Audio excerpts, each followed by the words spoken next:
My name is Franklin Gavua, but my African name is Jwohnjovouchor, meaning eyewitness. So I have come to witness the world through art.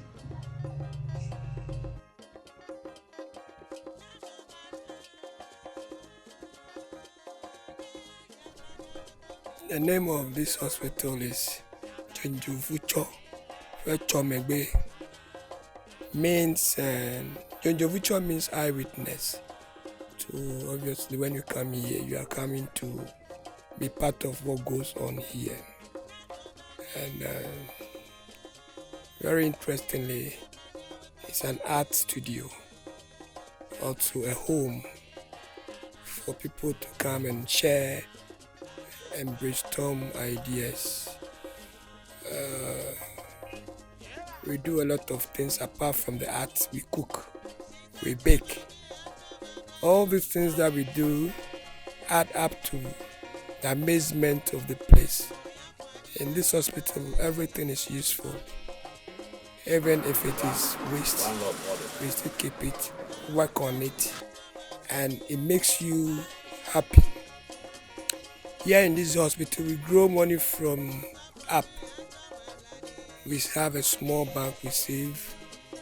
Everything, it's so interesting when you don't see it in a normal home or in a normal hospital.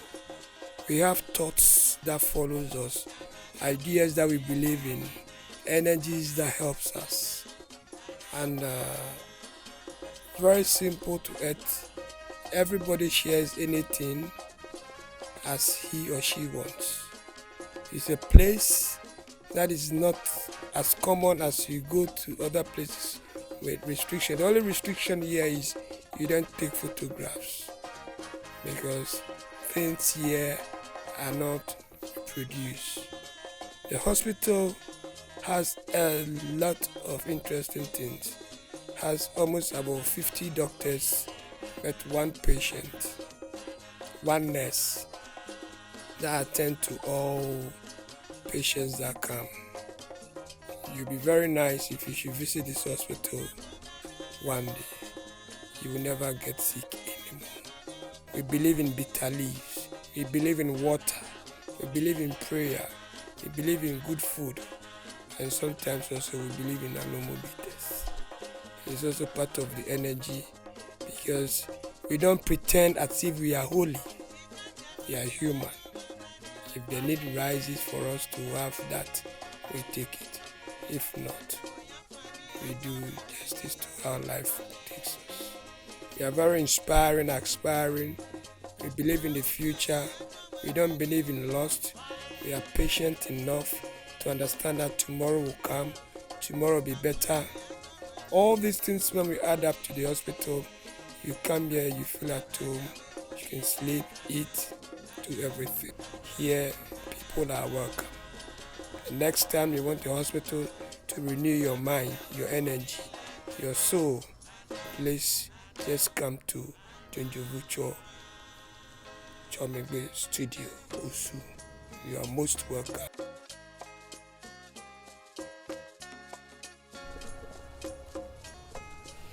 The Blade Art starts when I had an exhibition with the Swiss boss some years back, and in a couple of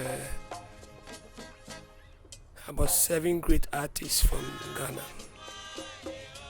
And I thought that moment should have been my peak of sales. Out of my 5 works, none was sold.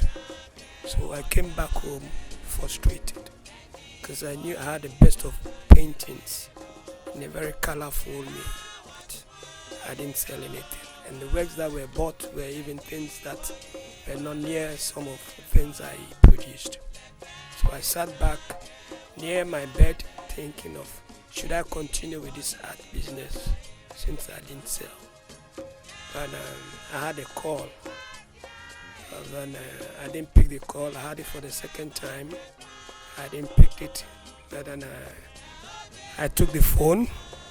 And then I looked at the number. But in order not to forget the number, I was then also cutting my nails, because I was just there with the blade cutting my nails when the call came in. So I just said, okay, let me just find means to write this number down. And I didn't find a pen around me, so I just tried to use the blade and then pull a paper, and then I tried to use the blade on it. You can see how bad I was in that moment, because how can you write with blade? And I tried to write the number with the blade, and then I dumped it somewhere. So when I got into myself to look for the number, I got there, I realized that the paper has dust on it. So I need to clean the surface of the paper and see if really I can retrieve the number that I wrote with the blade. And then when I just pull my hand over the paper, the effect of the reaction, the radiation from the paper and the blade on it went into me direct. And then my eye opened into an interest. And that was how the genesis of the blade art started. Seeing the beach is being dirty.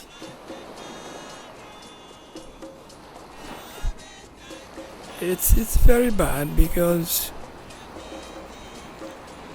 it's not healthy.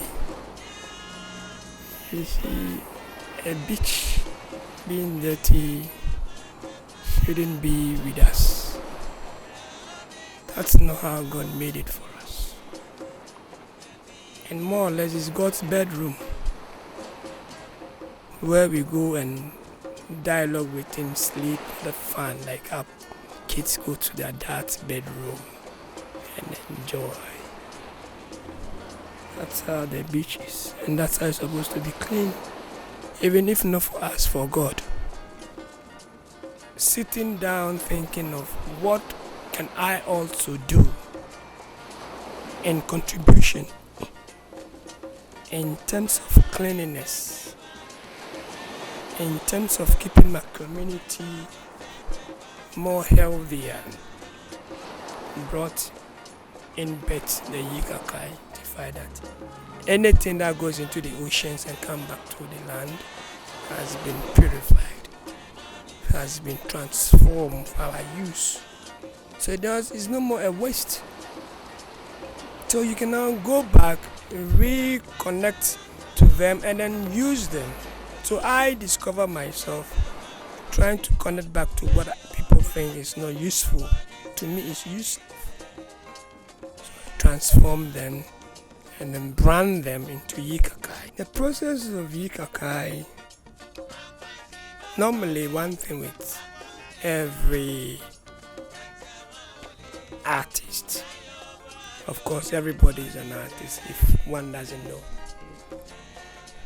is to seek for an intervention which you can develop.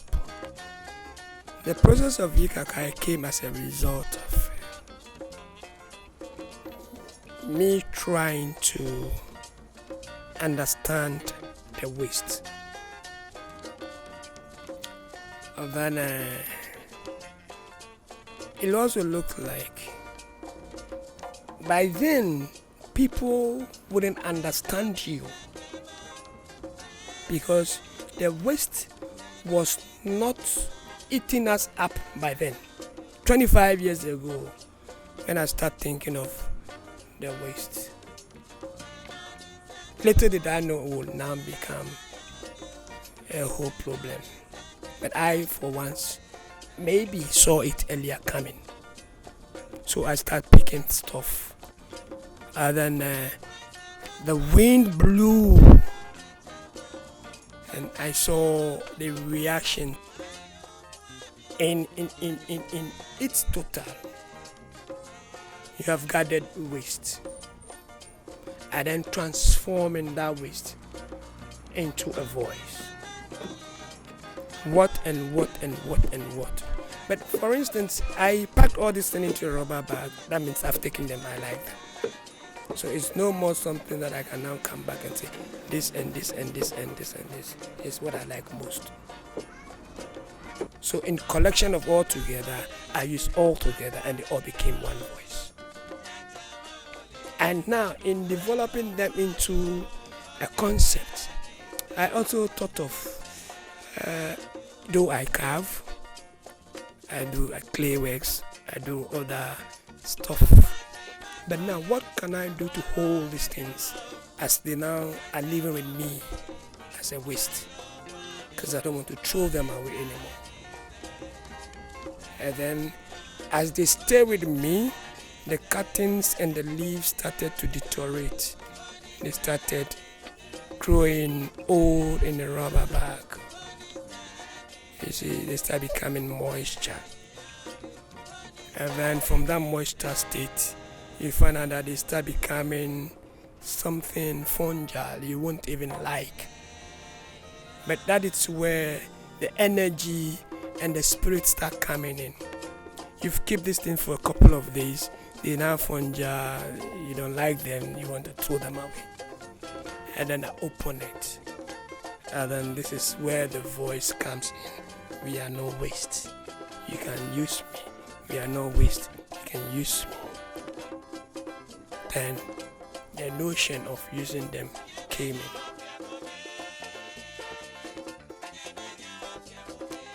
Art is human. Art is life. Art is in existence. How you live your day to day. It's art. What you see with your naked eyes and you appreciate it is art. You appreciate God. You thank God for making you to see another dimension of His. And within the African art scene, it is until when I realize my calling as one of this messenger of this journey of Max stories, I realized that the Kakai Max is one of the finest story times of this modern African art that has come to stay with me and for my generation, because one, it is not made from wood, it's not made from anything, but it's made from trash, absolutely trash. And for this reason, it's so unique and has its own value and has no reproduction thought. We don't do reproduction in Kakai Max because certain things you will not get for twice in your collection center, as we have to go and buy. So this is where I see the Kakai Max and this existing, transforming myself, my energy, my soul, my spirituality, to understand that Africa is still growing. We used to have wooden maxes. We used to have terracotta maxes. We used to have stone maxes. We have some are doing some plastic maxes and artificial concept, but we don't have voice maxes. We don't have maxes made from waste. And this is the first of its kind. You could see this kind of a concept translate from the scratch of picking things from dump side, waste materials, trash in the hole, dry leaves and curtains, in a combination of tree glue and starch and all these beautiful colors makes a story of Africa's hope arising.